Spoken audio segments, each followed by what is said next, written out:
We have House File 3024 from our very own Vice Chair Hansen.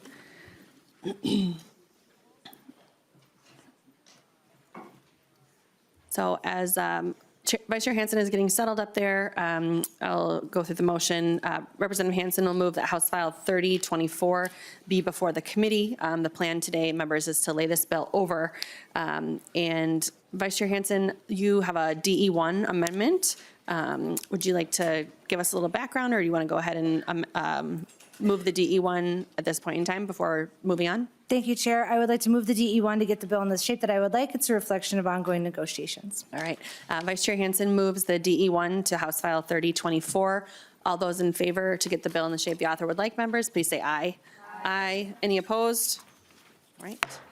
The DE1 is, the motion prevails and the DE1 is adopted. So Vice Chair Hansen, to your bill as amended. Thank you, Chair, and thank you, members. I appreciate the opportunity to discuss House File 3024. This bill seeks to establish a foster youth Bill of Rights. Minnesota is one of only 5 states that does not have a Bill of Rights for foster youth, and it's the only county that's based in a county system without one. Foster youth rights, as they are now, are unclear. They're spread out across statute, rules, and agency policy guides. It's hard to follow, and especially hard to explain to young people. By creating a consolidated foster bill of rights, we can align everyone in every county of Minnesota, make sure that they're operating from the same standard of care, and that there's a clarity on the protections for young people who are often the most vulnerable. The Office of the Foster Youth Ombudsperson, or OOFI, as we love to call them in our committee too, has been leading on this project, as they should be. In many other states, when the Ombuds Office was created, it was passed in tandem with a Bill of Rights. The Ombuds Office is often the place responsible for monitoring and educating foster youth about their rights. But at the time when we passed that bill, we thought that might have gone too far, so we decided to break this up into pieces. OOFI reviewed the language used in 45 other states' bills of rights, conducted research into current laws in Minnesota, and the policies at the Department of Children, Youth, and Families. In addition to this, the office connected with fosters, again with DCYF, MAXA, and many other stakeholders. The hope is, with passage of this bill, is that foster youth and all those who support them during their time in foster care, that they'll all have a consolidated place to refer to, and so that they and everyone knows their rights while they are in care. Foster youth deserve to know what their rights are when they're entering care, and they should be able to easily and tangibly access them when concerns arise. We don't currently provide that to our foster youth, so this bill fixes that. We will have some testifiers here today that can speak to the impact that this bill could have if you help me pass it. And in your packets, I'd like to direct you to the thick packet of letters of support from many stakeholders, including but not limited to adults and youth with experience in foster care, doctors, nurses, social workers, child protection workers, foster families, psychologists, professors, school specialists, guardians ad litem, the Council for Minnesotans of African Heritage, Aspire Minnesota, the Minnesota Indian Affairs Council, Children's Advocacy Institute, Children's Justice Task Force, foster advocates, ombuds offices for families, for mental health, for developmental disabilities, Youth Prize, and so many more. This is what community support looks like. This is what it looks like when stakeholders come together to compile this information and get the bill before you today. You'll also see one contingent support letter from MAXA, and I am pending a request from their take on which of the rights in here and aspects of the bill can be cost neutral or acceptable this year, but I do appreciate them with their contingent support as well. Thank you, Chair. All right, thank you, Representative Hansen, for that walkthrough. Members, even though the amendment that we moved was referred to as a DE, and it was a DE, it's actually coded as the A26-0101. So, Representative Hansen, why don't you move the A26 to House File 3024, just in case. Thank you, Chair. I loved explaining the A26 amendment, and I would move that the A26 be moved. All right, members, any questions on the rearranging of the coding of the amendment? Otherwise, all those in favor of the 826, please say aye. Aye. Aye. Any opposed? All right. The A26 amendment to House File 3024 has now been adopted. All right, and we'll move on to your testifiers.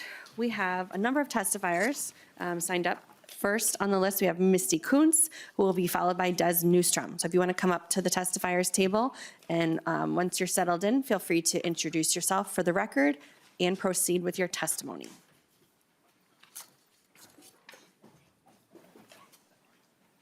Thank you, Chair and members.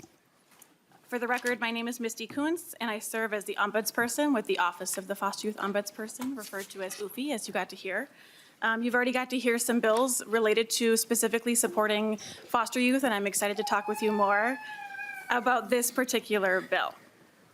In addition to over 15 years of experience that I have as a social worker, working directly with or in support of foster youth, I am a foster. I use capital F foster, following the lead of our younger advocates, to refer to those of us who have experienced foster care, no matter how or when we left. I spent about 5 years in foster care here in Minnesota with my older siblings, and like many fosters, these experiences shaped me in how I view the world, how I view family, how I view systems, and so much more.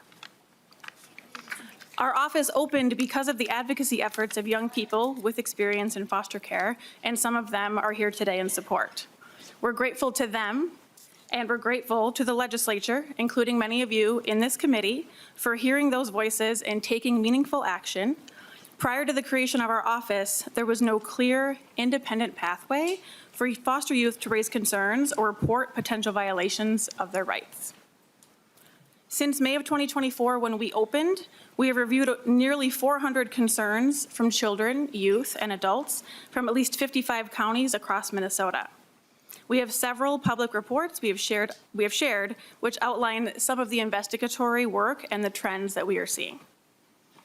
When agencies like ours are established, as you heard from Representative Hansen, they're often created alongside a foster youth bill of rights to help create a uniform standard of care.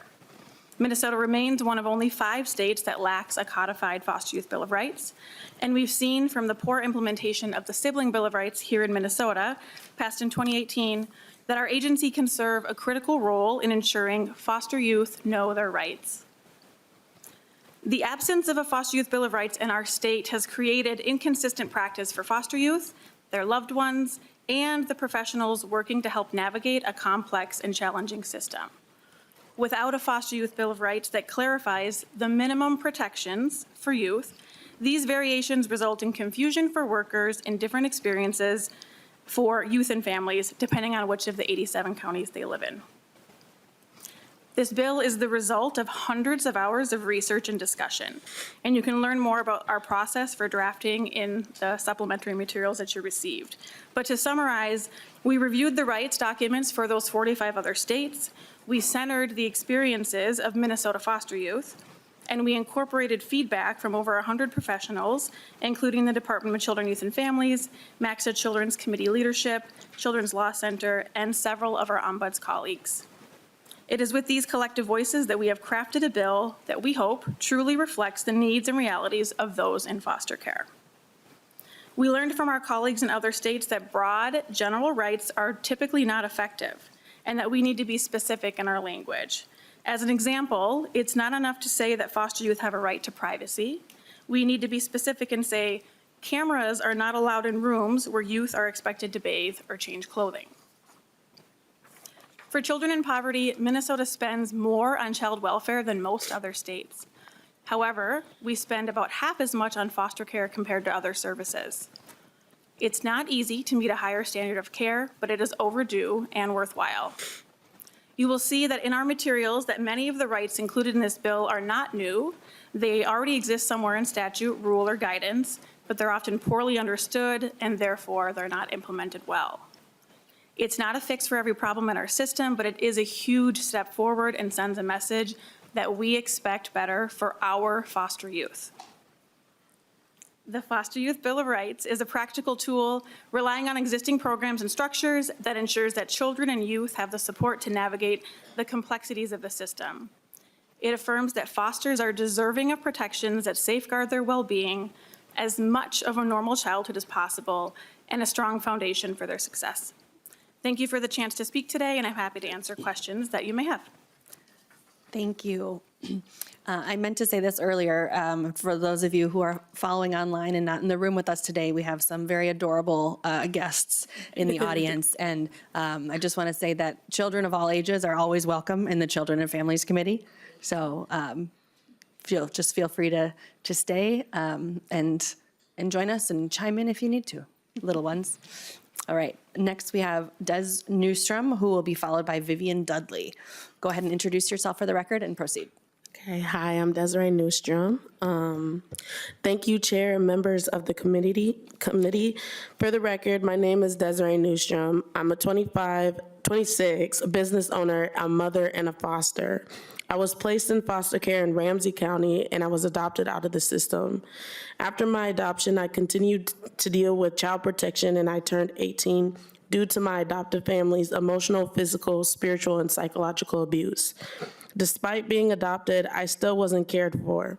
I found myself being bounced around youth shelters repeatedly, taken away from my adoptive family, and placed into other abusive homes. While in foster care, I didn't know my rights. I felt in my gut that something wasn't right, but I didn't have the words or the knowledge to understand what was happening to me was illegal. I repeatedly spoke up about the abuse I was enduring, but my voice was ignored. I was dismissed as just another troubled child. The system overlooked my pain, and no one listened. My voice was as important as any other child's, but it wasn't treated that way. Had I known my rights, I could have advocated for myself and sought the proper care I desperately needed and deserved. I believe that if I was given the support to have my rights upheld while in care, that this would have helped me stabilize mentally and emotionally during those years. This would have prevented so much of the trauma I carry today. When I hear these stories like mine, I hope that this helps you understand how important this bill is. I'm here today to ask for the bare minimum for fosters to have legal standing in accessing the protection, respect, and normalcy they deserve. We know that this should be provided by our parents. While in care, our parents are being in the state of Minnesota. The Foster Bill of Rights is the first step in making sure that fosters' rights are upheld, and it is important and an important one. Many legislators can go to bed at night without the emotional weight of this system, but we live it and experience it. The residual impacts every single day. Given this, I urge you to support and advocate for the passage of the Foster Bill of Rights. Thank you. Thank you for sharing your story.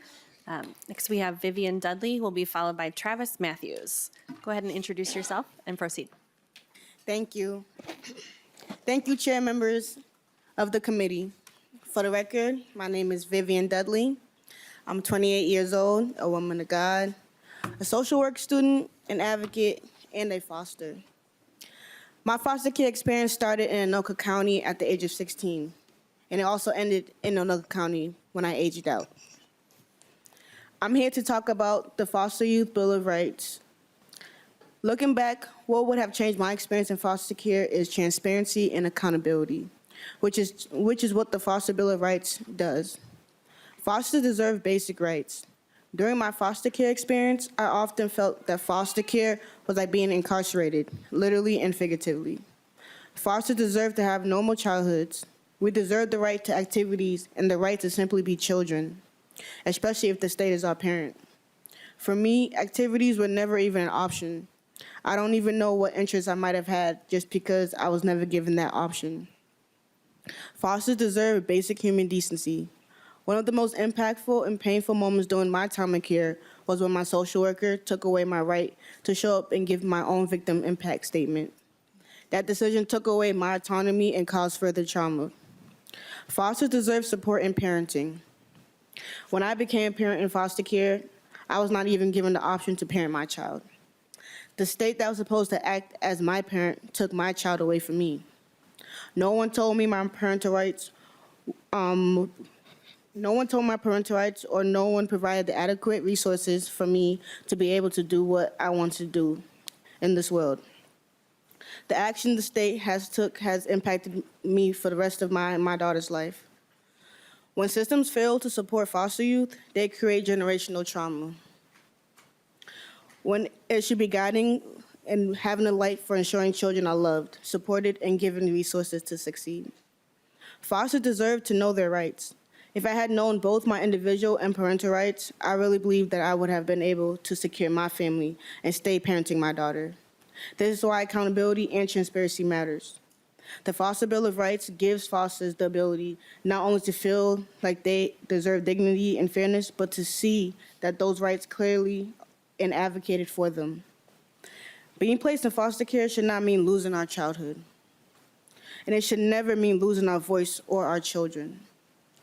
Passing the Foster Youth Bill of Rights means foster youth will know their rights. Those working on our case will be held accountable, and the system will finally be expected to treat young people in care with the dignity every child deserves.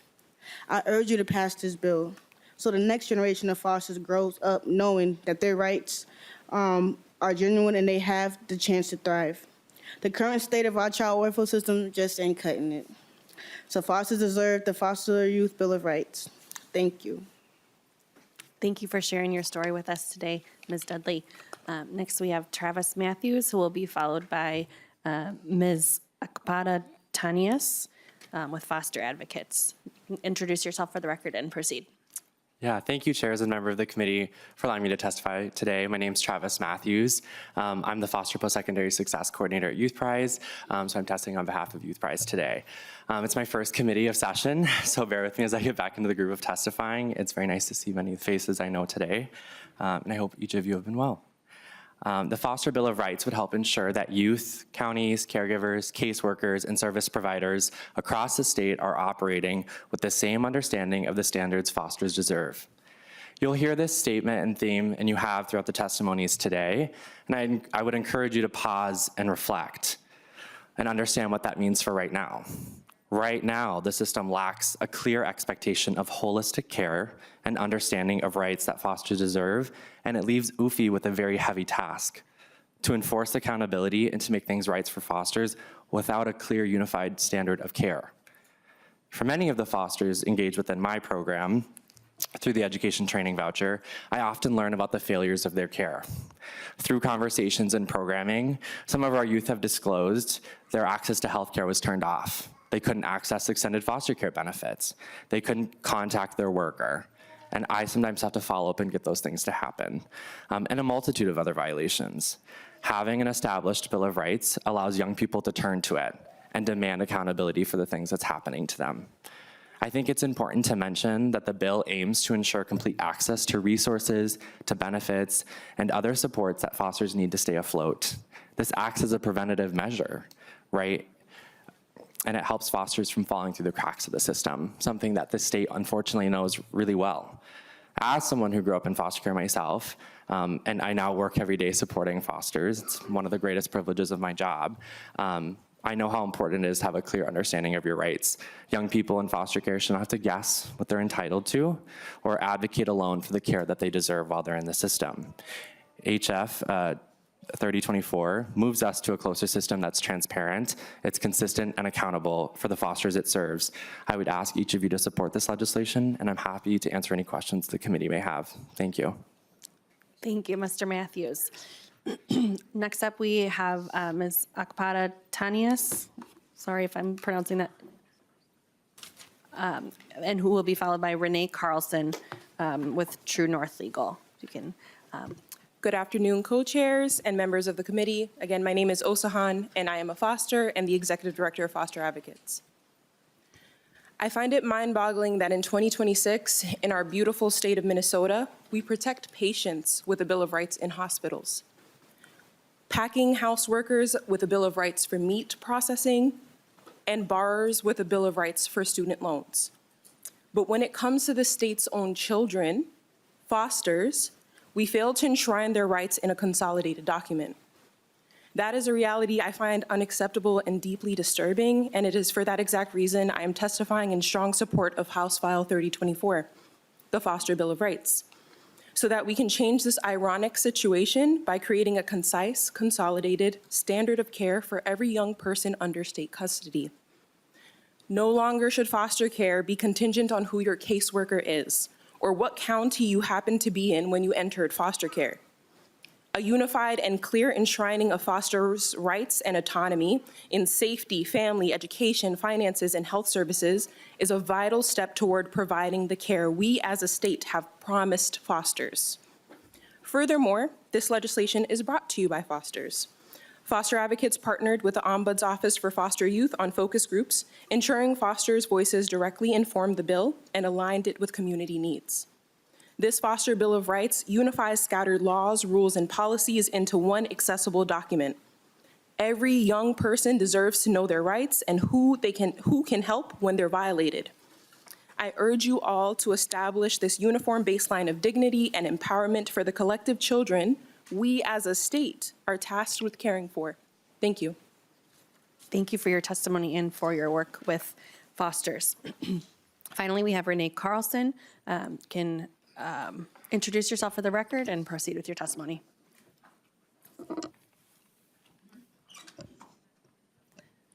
Good afternoon, Chair Gatiza-Wattoon, Chair West, and Representative Hansen. My name is Renee Carlson. I serve as General Counsel for True North Legal. We agree that every foster youth deserves a safe, loving home with safe, loving adults.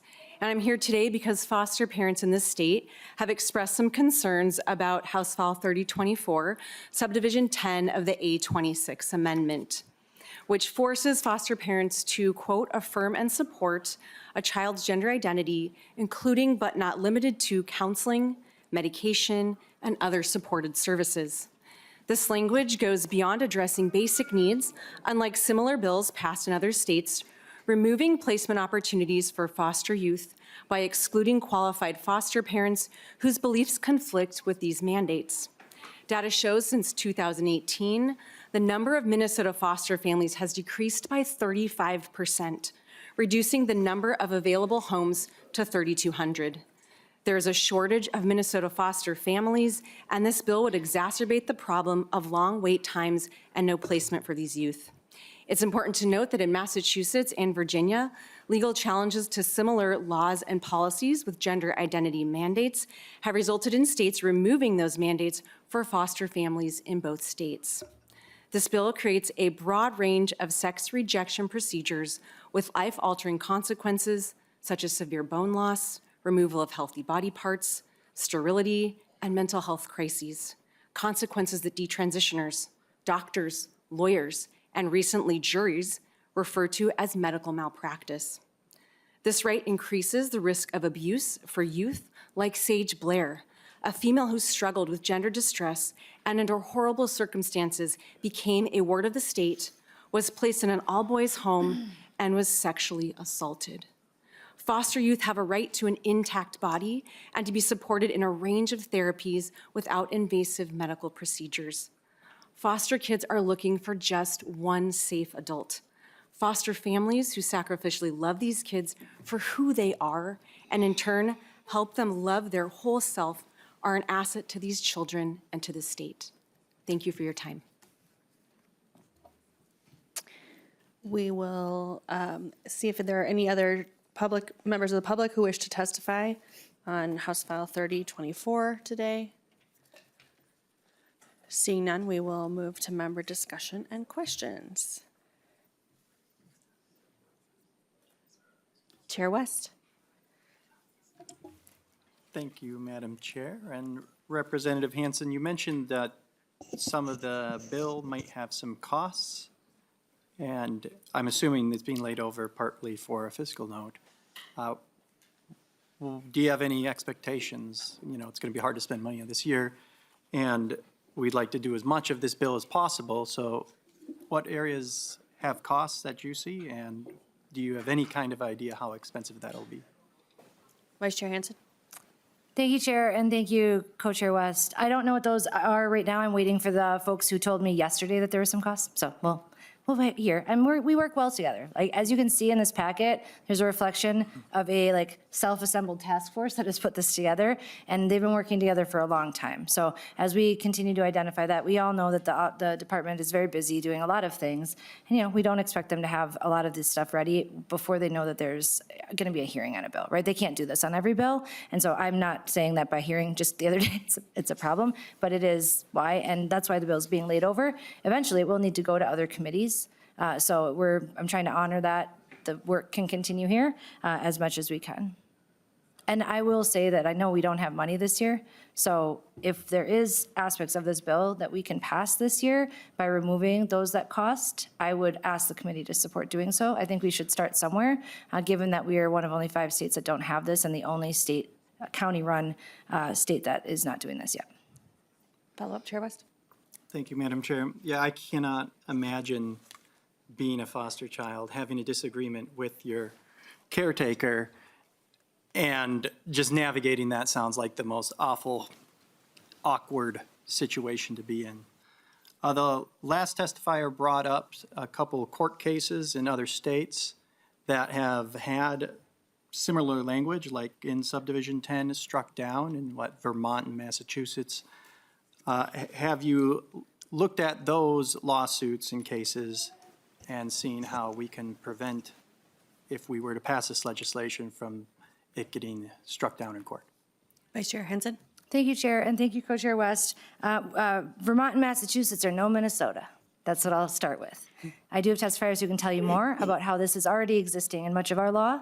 This is, again, much of the Foster Bill of Rights is existing in other aspects of law and is kind of summarizing it all together, right? And so I have Misty can share more. Otherwise, Travis from Youth Prize also has a bit of information. So you guys let me know how deep you want to go into that. And if we want to go down that path, I have plenty of folks who can talk about that, but I'll turn it over to Misty for now, if that's okay, Chair? Sure. Yeah, to the ombudsperson. You got it. Thank you. Yes, as we were, doing the extensive research for this bill, obviously looking at things that already exist in child foster care licensing guidelines as far as expectations. And what is in there so far is the expectation to increase understanding of and respect for a variety of things related to a foster youth's identity, which includes their sexual orientation and gender identity. So our intent with this entire bill was to look at things that non-foster youth have access to related to the normalcy of childhood, things you heard earlier in terms of support and care that would have really impacted them. And so trying to essentially equalize that for youth in foster care. And that would be the same for that subdivision 10 as well. Right. The gentleman from Youth Prize, would you like to high-level respond as well? Yeah. I just wanted to come up and say, it's not often that I talk about my personal experience in foster care, specifically maybe the details about it. I think I'm open about my experience in foster care, but never really the details. I'm more than happy to talk about specifically as a young gay man what it was like to go through foster care, right? I come from a northern county, Itasca County, Grand Rapids, Minnesota. Love the Northland, moved down here for college, I've been here ever since. During my time in foster care, right, growing up gay was a hard thing to figure out. Some of my workers were not maybe the most supportive people. I want to take you back to a conversation that I had with one of my workers. I'll make this very quick, I know the committee's short on time. We were on a walk outside and at one of the residential facilities I was at, and my worker at the time thought it would be appropriate to ask me, maybe you're gay because you've been sexually assaulted by men. Do you think that's an appropriate question to ask somebody at the age of 14 years old? I know that this section seems alarming to people, and I understand that, but those are the types of questions that are being asked sometimes of children. And so I understand that foster parents want to have a religious freedom and have that opportunity. I respect that. But children you shouldn't be able to ask children those types of questions, right? Children should not be disrespected in that sense, right? A child should be wrapped up with affirming support, regardless of their gender identity, regardless of their sexual orientation. And those types of questions are unacceptable, and that's what this bill addresses, is that type of harm. And so I just wanted to take a moment and kind of talk about that personal note and understand like what that means on an impact level of why this needs to pass. Thank you. Chair West, any follow-up? Thank you, Madam Chair, and thank you for sharing your story. Well, actually, my brother actually very recently came out in the last year. So I have heard a lot about how difficult it can be. Yeah. So that was an enlightening experience for me, I will say. I do have concerns about this getting struck down as we have had in other states. So a lot of that comes down to compelled speech and religious expression. And I'm not saying we necessarily need to chuck every single thing here in subdivision 10, but I know that Representative Hansen has done a tremendous amount of work on this. And this is a very important bill that we need to keep as much as possible moving through the process. I'd like to see an amendment when we bring it up to address the specific things that were an issue in those other states. And I believe, Minnesota's Minnesota, maybe we can find a better way. But I don't want this to get derailed, the Foster Bill of Rights, on some of the content of Subdivision 10. Because, again, as the testifiers have said, incredibly important. And I think the committee largely agrees on that. Representative Perez-Vega. Thank you, Madam Chair. Thank you, Rep. Hansen. I know how hard you advocate and fight. And I want to say thanks to the testifiers, Des and Vivian, and also Travis for your work with Youth Prize, a tremendous organization and asset to our state of Minnesota, and particularly for our children who put themselves in even more vulnerability by sharing their testimony. And thank you, Director, as well, because your lived experiences of survival is how we make laws better, and it takes a lot to do that. I want to circle in on the impact of why we have to continue to support these initiatives of HF 3024 when I think about my first term in Children and Families, and we talk about the African American Family Preservation Act and the impact that these circulate in an ecosystem to be supportive of religious community in a whole, and cultural competency, and what it takes for a child to be connected. I had the impact of just cultural programming and arts and being able to connect to the smells of what your family's food was like that you can still remember. We talk about the growth and expanding for mothers and first-time moms. And when I hear, Dez's story is the trauma that she's lived and now being a mom, and how these programs of what she's being able to give testimony to can save the next mom, can save the next kid. And the vulnerability of that should really leave with all of us as members, and how we want to be able to advocate, use the power of the people who have put us into these places to change these systems that have continued to traumatize the most vulnerable. And when we think about who are those most vulnerable, we heard from them today.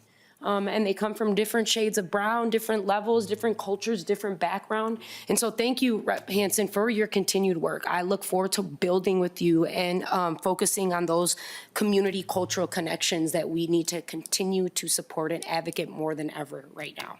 Appreciate you. Thank you. Representative Altendorf. Thank you, Madam Chair, and Rep. Hansen. I just had a question, for the sake of getting this passed, because it sounds like, did I hear we're one of 5 states that don't have a foster? Yeah.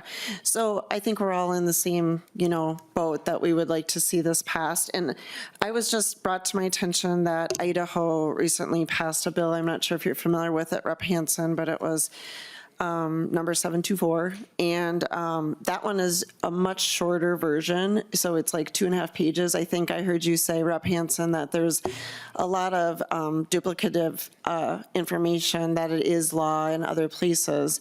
And so again, just in the spirit of wanting to get it passed, I'm wondering if that is something that you would consider, to look at something that's a little bit more compact, that's doing what we want, but it's not duplicating and repeating laws that are other places within the Minnesota State statute.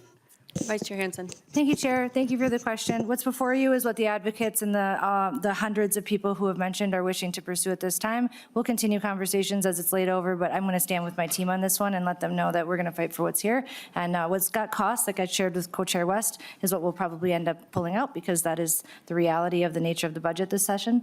So that's what we're willing to move on at this point. Again, it's being laid over, so we'll have lots more conversations to go for. If we're monitoring what's happening in the other body that I shall not mention, and we'll see what happens there. So there are some opportunities potentially for a conference or something like that too. Thanks. Representative Hicks. Thank you so much, Chair, and thank you for this, Jess. Thanks, or Representative Hansen, sorry.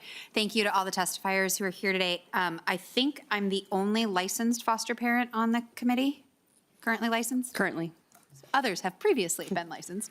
And so I just want to say that I have no concerns.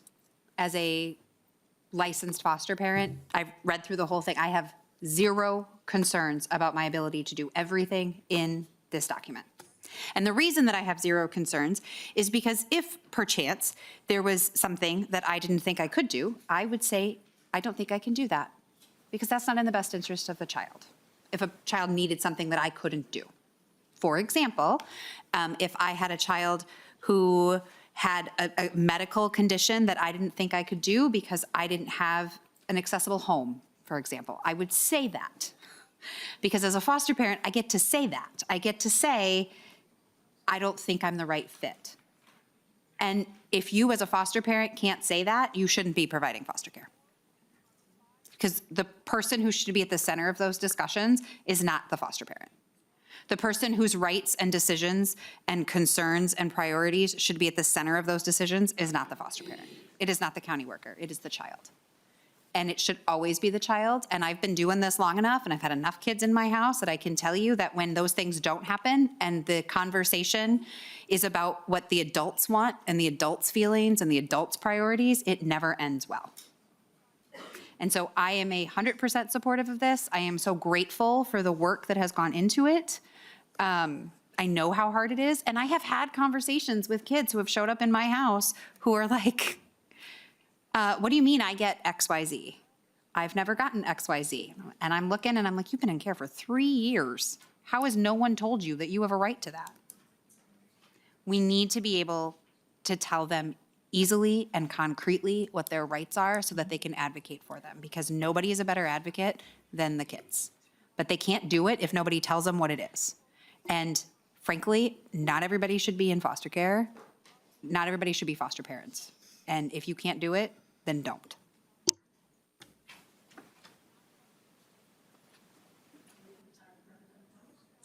Thank you, Madam Chair. Representative McDonald. Thank you, Madam Chair. Just a question for the author in subsection 9, 11.13. Just a question for you regarding, says choose not to participate in cultural, religious, or spiritual events and practices.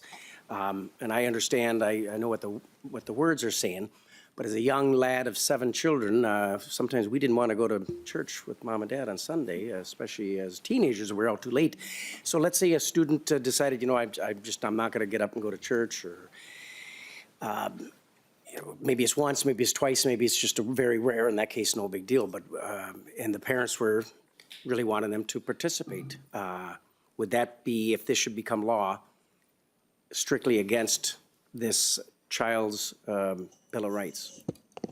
Vice Chair Hansen. Thank you, Chair.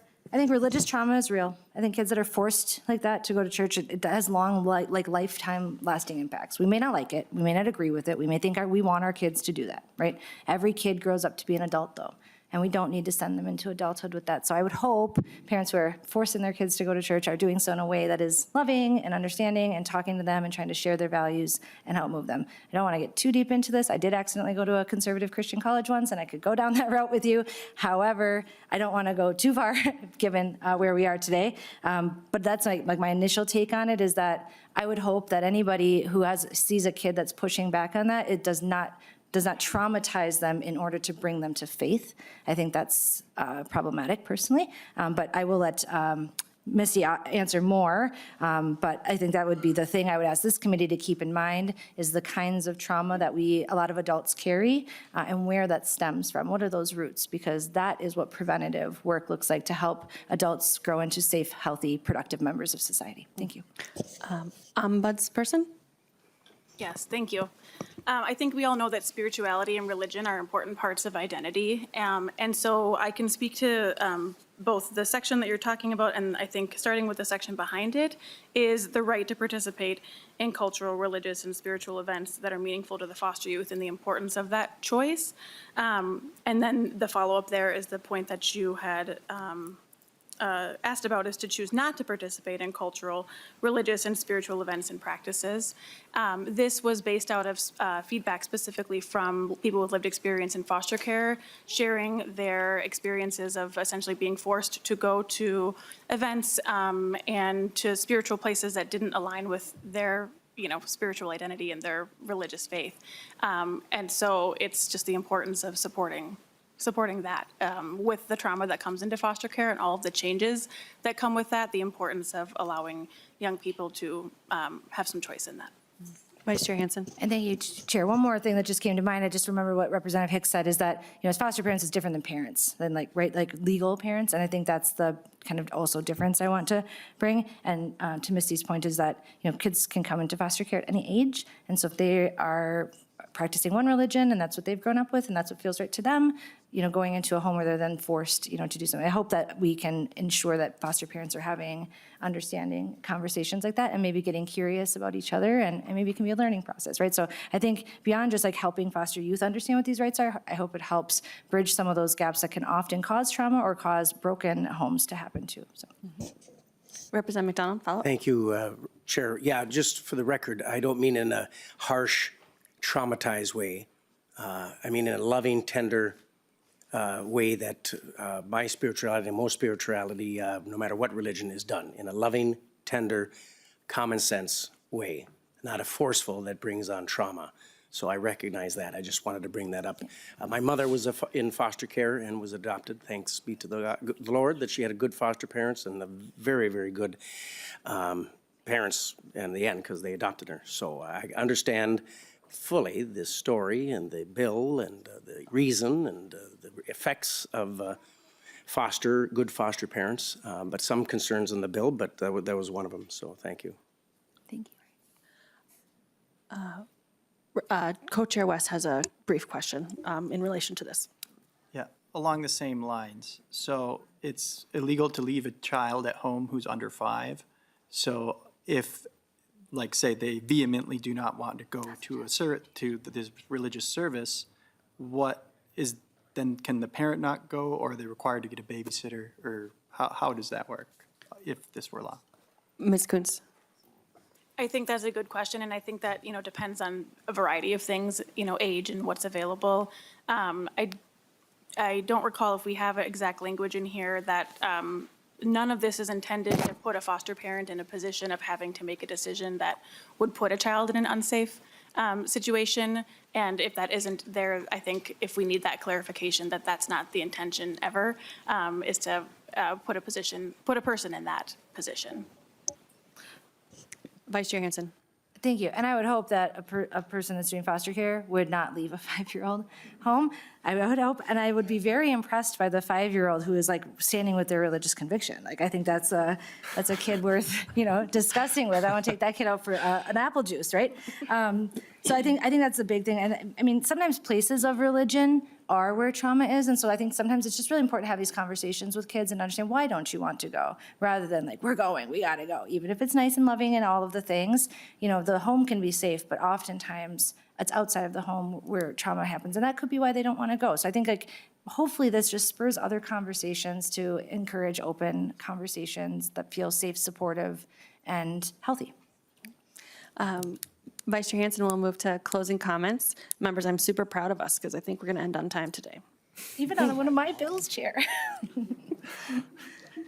Thank you, everybody, for hearing this out. If you want to continue to discuss it, you know where to find me. I would also encourage you to keep the packets with the letters in it, because those are folks that, should you ever have questions about child protection or what the experience of fosters are, I bet everybody in this packet would love to be a resource for you. So please keep that, and thank you always for standing up with me and alongside me in solidarity with foster youth across Minnesota so that we can show them that we can do better, and we're committed to it. So thank you. All right.